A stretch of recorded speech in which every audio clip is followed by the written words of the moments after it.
Bonjour Igor. Bonjour Jean-Bernard. Igor, pourriez-vous nous présenter votre fonds DNCA Invest Infrastructure?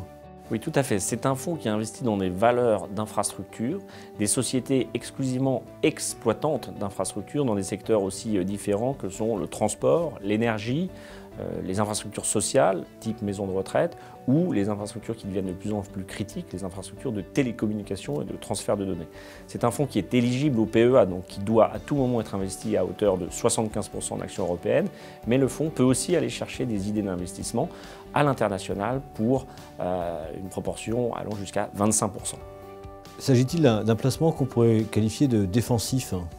Alors, la caractéristique des infrastructures, c'est que généralement ce sont des actifs réels, avec de fortes barrières à l'entrée, donc dans des situations d'oligopole ou de monopole, et avec une régulation qui assure une certaine visibilité. Et c'est très important pour l'investisseur d'avoir une visibilité parce que ce sont des actifs en général qui demandent beaucoup d'investissement, et donc donner au titre d'un contrat de concession ou de délégation de services publics une visibilité sur l'avenir, que ce soit sur la partie investissement ou la partie tarifaire, constitue un élément de cette défensivité de ce métier.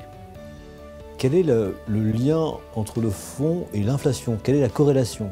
Alors un peu au même titre que l'immobilier, les infrastructures sont probablement un des secteurs les mieux corrélés à l'inflation parce que dans les contrats de concession et les contrats de plan qui obligent les sociétés qui ont la responsabilité de l'exploitation à investir, la contrepartie est donnée dans un tarif, dans une redevance qui est facturée aux clients, aux usagers de cette infrastructure.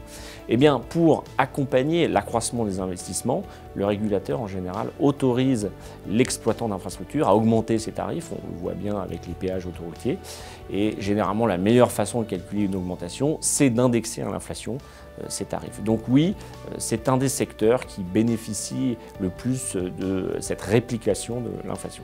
Est-ce qu'on peut considérer que les infrastructures sont une thématique qu'il faut privilégier dans un investissement financier? Oui, alors c'est une manière de diversifier une poche action sur une thématique qui est typiquement une rente indexée inflation, donc avec des caractéristiques un petit peu obligataires, mais à travers un placement action avec des vraies histoires, des vraies convictions. C'est une thématique que nous gérons depuis maintenant plus de 10 ans à travers différents cycles.